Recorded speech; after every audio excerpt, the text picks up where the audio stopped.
That sudden jarring shift you just experienced, the job loss, the chance encounter, the bridge that burned just as you were about to cross it, it wasn't a mistake, and it certainly wasn't random. While the world tells you it's bad luck or mere coincidence, Carl Jung would argue that you are currently caught in the gears of a synchronicity, a violent collision where your internal psychological state and the external physical world meet to force an evolution you were too afraid to choose for yourself. Most people spend their lives running from these moments, never realizing that the very catastrophe they are mourning is the only thing standing between them and a total psychological collapse. You are standing at a crossroads between your conscious ego and the massive, unseen force of the collective unconscious. If you fail to decode the non-causal language the universe is speaking right now, you will remain a puppet of a destiny you didn't choose. But if you can understand why your shadow is manifesting in your reality, you unlock a roadmap of the soul that most people take lifetimes to find. There is a specific reason this shift found you now, and by the end of this, you'll realize that your accident was actually a precise, surgical intervention by your own psyche. To understand why this is happening to you, we must first dismantle the greatest lie of the modern age, the belief that life is a linear sequence of cause and effect. We are conditioned to think that if we work hard, we succeed, and if we fail, it is simply due to a mechanical error in our planning or a stroke of bad luck. This is the logic of the ego, the small, fragile island of consciousness that believes it is the master of its own house. But Carl Jung realized that the ego isn't the captain of the ship. It is often just a passenger, unaware of the massive currents moving beneath the hull. He observed that when we reach a point of stagnation, when we are living a life that is too small for our soul, the internal pressure of the unconscious builds up. It's like a tectonic plate shifting deep beneath the earth. You don't see the movement, but you certainly feel the earthquake. Think about the patterns you've been trapped in. Perhaps it's a recurring conflict in your relationships, a professional ceiling you can't seem to break, or a persistent sense of emptiness, despite your achievements. You've tried to fix these problems with external tools. You've changed your habits, your environment, even your social circle. Yet, the same accidents keep happening. Jung famously stated, "Until you make the unconscious conscious, it will direct your life and you will call it fate." This is the mystery of your current crisis. The reason you feel like the world is conspiring against you is that your psyche has reached a breaking point. It is no longer willing to let you live a lie. The job loss or the relationship collapse isn't a punishment. It is a compensatory event. Your internal world is so out of balance that the collective unconscious has reached out into the physical realm to create a collision, a synchronicity that forces you to stop and look at what you've been ignoring. We are taught to fear these moments of chaos, viewing them as evidence that we've lost control. We treat the universe like a cold, mechanical machine that has suddenly malfunctioned. But what if this malfunction is actually the first moment of true clarity you've had in years? Here is the truth that most self-help gurus and manifestation experts won't tell you, and it is the most jarring part of Jung's discovery. Synchronicity is not a reward for good behavior. In fact, the most profound synchronicities aren't the ones that make you feel lucky. They are the ones that systematically dismantle your life to prevent your soul from dying. You aren't being guided toward your goals. You are being rescued from them. Your reality is a feedback loop. Jung called this projection. When you bury a part of yourself, your ambition, your anger, your grief, it doesn't simply vanish. It waits. It gains mass in the dark. Eventually, it becomes so heavy that it warps the gravity of your daily life. It pulls in people, accidents, and catastrophes that force you to look at exactly what you've disowned. This is the payoff of your current pain. The world is finally showing you who you are behind the mask. But here is the terrifying question. If your external world is a mirror, what does this current wreckage say about the parts of yourself you've been too afraid to face? To find the answer, you have to abandon the safety of cause and effect. Synchronicity is an causal principle. It operates outside the laws of physics. Think of two clocks set to the exact same time, but placed in different rooms. They don't cause each other to tick, yet they strike the hour in perfect unison. Your internal crisis is striking the same hour as your external disaster. This is what Jung termed the unus mundus, the one world. where mind and matter are revealed to be the same substance. You've been living as if you are a ghost in a machine, but the machine is currently bleeding because you are wounded.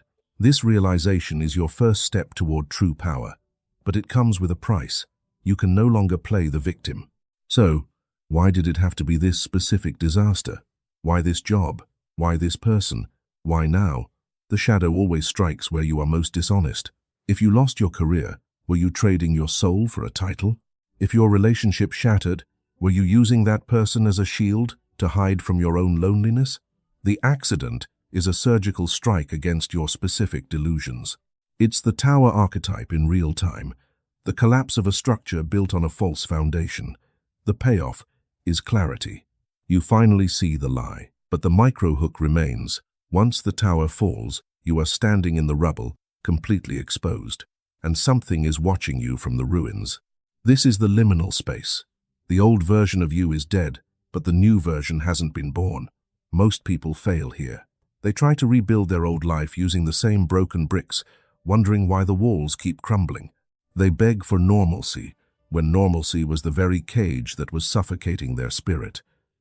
You aren't being punished. You are being initiated. You are currently in the belly of the whale, a psychological blackout period where the ego loses its coordinates. It feels like a breakdown, but in the Jungian tradition, a breakdown is often the only way to achieve a breakthrough. The universe is no longer whispering, it is shouting. It has moved from subtle coincidences to undeniable collisions. You've reached the point where the cost of staying the same is higher than the pain of changing. You are being forced to integrate your shadow, to take the energy you spent suppressing your truth and use it to fuel your evolution. The payoff is a life that is finally authentic.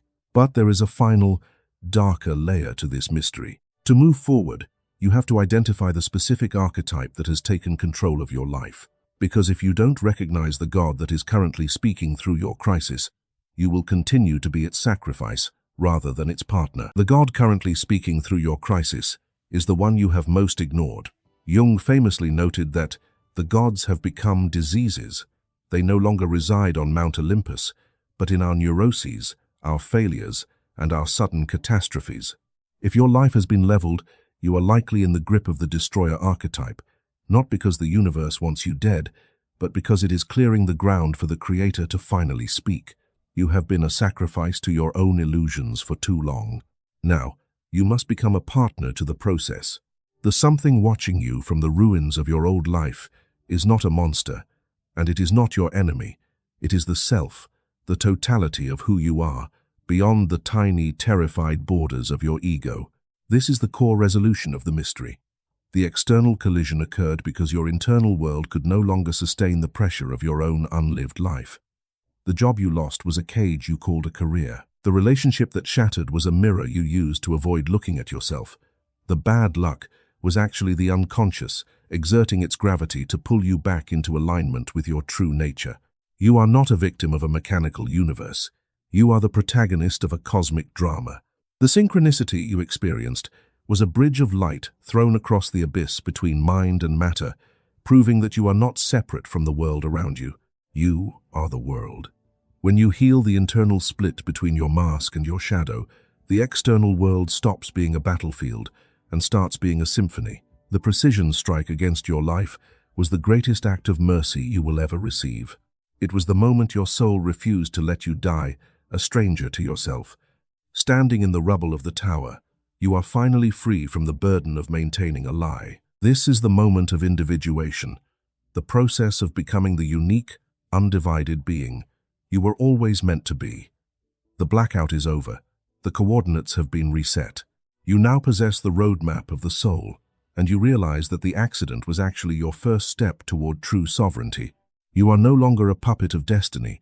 You are the architect of a reality where every coincidence is a conversation, and every crisis is a homecoming. The universe is no longer shouting because you are finally, for the first time, truly listening. But listening is a skill that must be refined, and the roadmap of the soul is vast. This moment of clarity you feel right now is not a destination, it is the opening of a door. To stop here is to risk the ego rebuilding its old walls the moment the dust settles. If you are ready to stop being a casualty of fate and start mastering the language of the unconscious, then you belong in this space. We explore the archetypes, the shadows, and the hidden mechanics of the psyche every week to ensure that when the next synchronicity strikes, you aren't just surviving the collision, you are leading the evolution. By joining this circle, you are signaling to your psyche that you are no longer a passive observer, but a conscious partner in your own individuation. Secure your place in this ongoing dialogue, because the conversation between your soul and the world has only just begun. If this message found you exactly when you needed it, hit the like button to anchor this realization. Subscribe to continue mastering the hidden mechanics of your psyche, and declare your intention by dropping a comment below with this one commitment: I am no longer running. I am ready to lead my own evolution. Don't let the silence return.